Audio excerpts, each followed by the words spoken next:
nos corresponde analizar el módulo 2, permisos para subdividir y urbanizar terrenos rurales.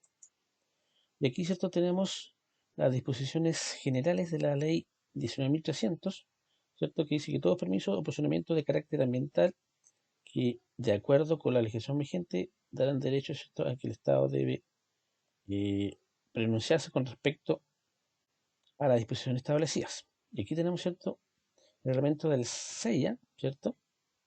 Sistema de evaluación de impacto ambiental, ¿cierto? Y aquí establece que se establece una serie de elementos, como por ejemplo, lista de los permisos ambientales sectoriales PAS, requisitos para su otorgamiento y contenidos técnicos y formales para el cumplimiento.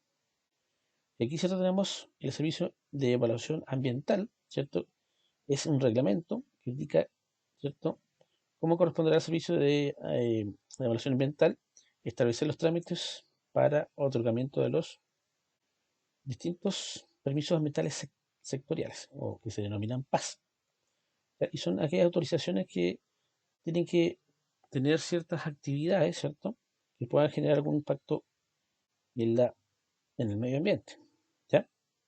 Y aquí nosotros tenemos PAS únicamente ambientales, ¿cierto? Se tramitan completamente por el SEIA, ¿cierto?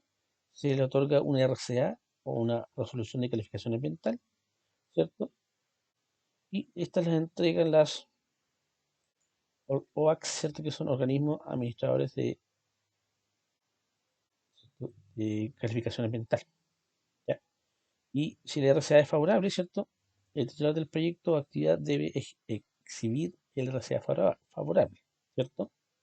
Si es desfavorable, se les va a denegar los permisos, ¿ya? También tenemos los famosos PAS mixtos, ¿cierto? Que pueden ser ambientales y no ambientales, ¿cierto?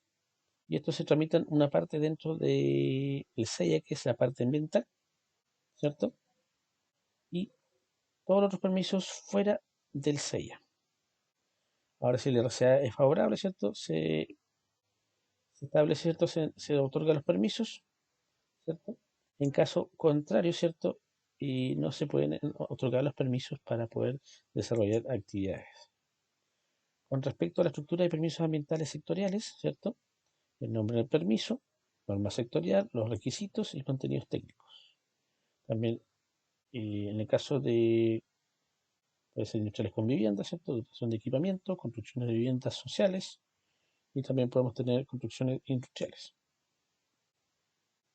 Ahora, también hay normativas establecidas, ¿cierto? Que es el artículo 160. Y ahí tenemos, ¿cierto?, el decreto fuerza de ley 458 del MIMBU y los incisos 3 y 4 del artículo 55 de la Ley General de Urbanismo.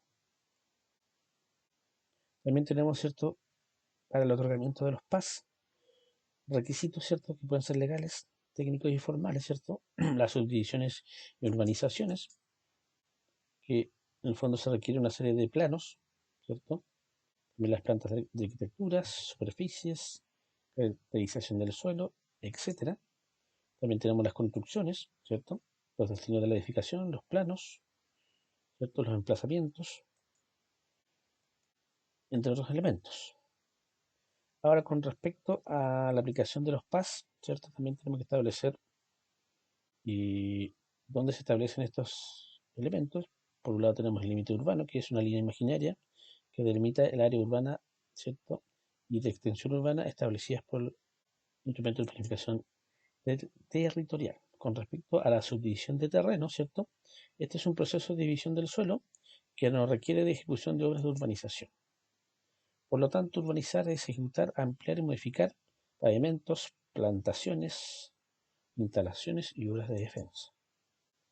Y aquí, ¿cierto?, para las acciones y obras para aplicación del PAS, por un lado tenemos las subdivisiones de terrenos rurales, ¿cierto? También tenemos construcciones fuera de los límites urbanos. Y aquí, ¿cierto?, fuera de los límites urbanos está permitido abrir calles, subdividir para formar poblaciones, levantar construcciones necesarias, ¿cierto? En el caso de explotaciones agrícolas, inmuebles y sus actividades complementarias.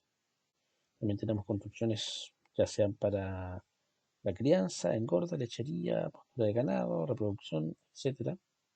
También tenemos para el resguardo de maquinarias, insumos agrícolas, equipos, etcétera. También tenemos para construcciones tecnoestructurales como casetas de riegos, revestimientos, entre otros. También para tratamiento de guano y purines. También para viviendas ya sean del propietario y los trabajadores agrícolas.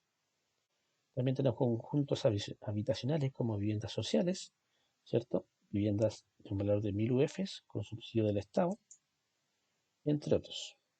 Ahora también tenemos que establecer algunas excepciones al PAS, como por ejemplo la construcción de redes y trazados de infraestructura que no requieren PAS, ¿cierto? Y tampoco requieren la autorización, de acuerdo al artículo 55, las obras de carácter militar, ¿cierto? Carácter policial, penitenciario, instalaciones del Banco Central y entre otros elementos. Muchas gracias.